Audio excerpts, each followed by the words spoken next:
Dua seneng tuyulnya karena apa RJ dan SP3-nya keluar. Yang satu gigit jari karena SP-nya sampai dengan malam ini tidak keluar. Sekian, terima kasih.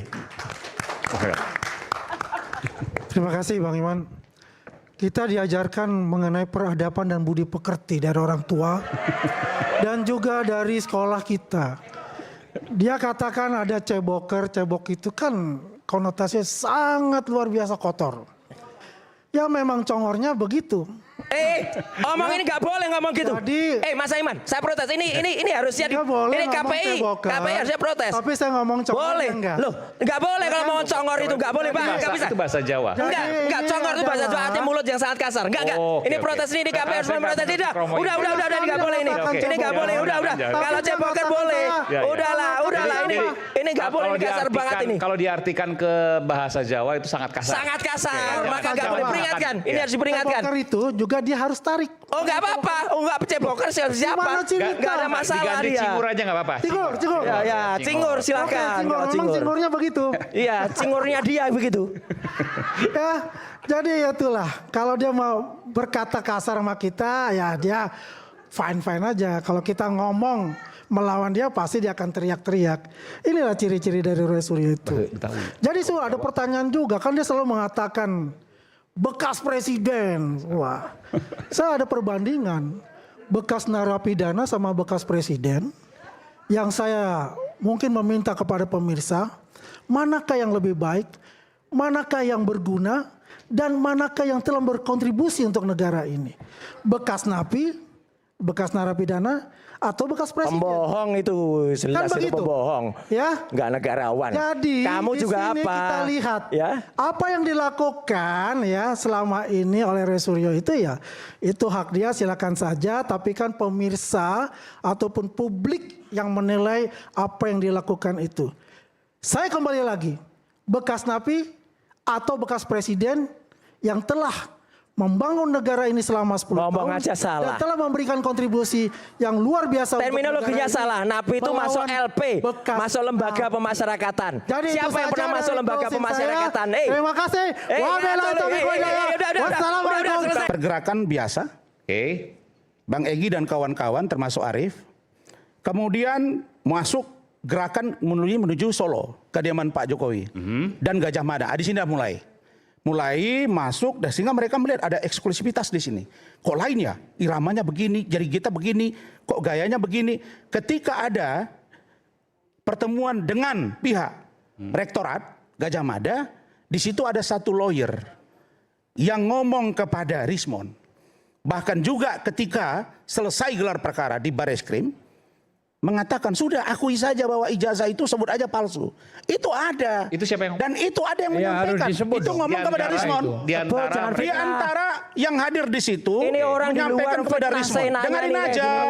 Dengarin aja dulu saya ngomong. Jangan kalian terus. Nggak usah ngomong kalau fitnah. Kalau ngomong Anda bilang orang congor Anda marah. Tapi Anda bilang kami ceboker, kami tidak marah. Ya memang ceboker. Kita harus punya hati nurani, seimbang, intelektual. Saya dengar kata-kata Bang Roy, biarkan saya untuk kemudian menggali apa yang kemudian menjadi logika. Tapi orang nyebar fitnah kayak gini jangan dibiarkan. Nanti silakan fitnahnya di mana, saya kasih kesempatan Bang Roy. Iya. Oke, silakan. Jadi yang pertama, kesimpulannya ada dugaan orkestrasi. Baru dugaan udah ngomong panjang aja. Itu ada patut diduga ada orkestrasi. Yang kedua, ada kegiatan yang diduga berbau politik untuk memelihara kasus ini sehingga berkepanjangan dengan target memakzulkan Gibran. Dan setidak-tidaknya membuat Gibran Rakabuming Raka pecah kongsi dengan Pak Prabowo, bahkan bisa ribut dengan Pak Jokowi Dodo. Oke, di mana logikanya? Bisa kita lihat, contoh, tidak pernah selesai kasus ini dibahas satu, kaitan dengan misalnya ijazah Pak Jokowi. Besoknya mengembang ke urusan anaknya Pak Jokowi. Kalau boleh saya bersuara, sayangnya Rismond belum mau keluar dari kandang. Karena dia menunggu momen yang tepat. Tapi dari gambaran Rismond, dari gambaran Arief, dan orang-orang yang bercerita dengan saya, terlihat memang bahwa kalau mereka misalnya mau kegiatan nih, nanti Adinda Aiman, ada 1-2 orang datang ke salah satu anggota parlemen. Hari ini anggota parlemen hari ini. Jadi belum terekspos media nih ya? Belum. Dan ini juga memberikan bantuan. Maksudnya gimana? Jadi ya bantuan kegiatan. Mau berangkat ke Solo, sidang Citizen Law Suite dibantu Sama anggota parlemen ini. Sama anggota parlemen ini. Oke. Ya jangan Oh, ini bilang menarik tidak ada orang yang ngomong ke saya. Sebentar, bentar. Ini orang Mana sih bohong Anda banget ini? Bentar. Jangan Bentar, Anda Mas Aiman, memaksakan. orang bohong Anda jangan tidak dibiarkan boleh. ngomong terus. Anda Nanti tidak apa? boleh memaksakan pendapat Anda ke Ya, tapi saya. orang bohong jangan dibiarkan ngomong Nanti terus. saya beri kesempatan. Nggak, ini penting, ini kan data. Mana sih? Silakan nanti diuji. Jadi gini, hari ini sebentar. Jangan. Oke, sebentar ya, sebentar. Oke. Harus sportif. Harus sportif. Jangan paksakan kemauan kalian kepada ya. kami. Jadi gini, hari ini ada seseorang, sebentar ya. Ada seseorang yang datang ke anggota parlemen. Ya. Saya nggak sebut apakah DPR apa DPD ya. Ya. Yang meminta pendanaan untuk berangkat ke Solo untuk sidang Citizen Law Suit. Ya.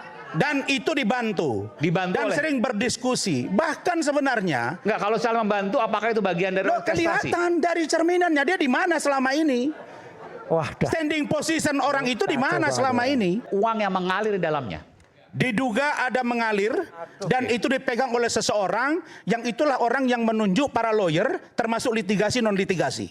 Ini untuk kebaikan bangsa dan Dan negara. uangnya Dari para tokoh yang memang Tokoh. berbeda pendapat dengan dan tidak senang dengan Pak Jokowi dengan pasangan Pak Prabowo Ngaco Gibran. banget. yang ini kemudian jumlahnya puluhan miliar. Iya, Puluhan miliar. puluhan miliar. Ya. Saya nggak pernah mengeluarkan Mas Roy. Tapi Oh iya, kalau Mas Roy nggak bisa itu, saya akan keluarkan Mas. Oke. Dia Saya dong. tegas. Terima kasih, Saya harus mantap keluar Adinda. Mas. Terima Ini kasih, baru Bang keren. Aiman. Oke. Ini baru Jangan keren sampai ya. kejadian Abu Janda kedua terjadi di Mas Roy. Oke. Iya. Nggak fair dong. Terima kasih, Adinda. Kita bilang apa yang antrinya. Saya sebenarnya ya tidak pernah mengeluh. Tapi sebenarnya kalau kita mau jujur di sini, Adinda Aiman ini luar biasa fair. Kalian Jawab. banyak bersorak-sorai untuk kami nggak pernah jawab. Yang nggak punya fair orang dong, kok. ya. Oke, Tapi oke, tidak oke. akan mengurangi intelektual keberanian kami. Termasuk penonton yang tidak adil, Iya. saya akan keluarkan. Iya. Karena saya tidak mau Jadi- ini menjadi. Saya ingin rakyat bersuara ini adalah momen untuk mencari kebenaran dan bisa berlanjut terus. Saya tidak mau ada friksi-friksi di luar yang tidak penting karena hal-hal yang terjadi oleh Bapak Ibu semua. Oke? Ya. Kita jaga rakyat bersuara agar saya bisa tetap di tengah untuk kemudian mencari kebenaran dan mempertahankan nilai. Baik, Bantu terima saya. kasih Adinda. Oke, silakan. Baik, saya teruskan. Belum selesai 50 miliar, ada 5 miliar, ada bantuan-bantuan, ada tempat makan yang eksklusif dalam pandangan teman-teman yang berada di sebelah sana juga. Saya baru 2 malam yang lalu bertelepon dan saya rekam. Mohon maaf ini. Ini datanya yang bertelepon dengan saya. Ini datanya. Oke, kita bongkar, Bahwa kita bongkar. Silakan. Dari salah satu 5 tersangka sekarang meminta untuk RJ tidak kurang dari 20 miliar dan dia bersedia datang ke Solo. Sebentar.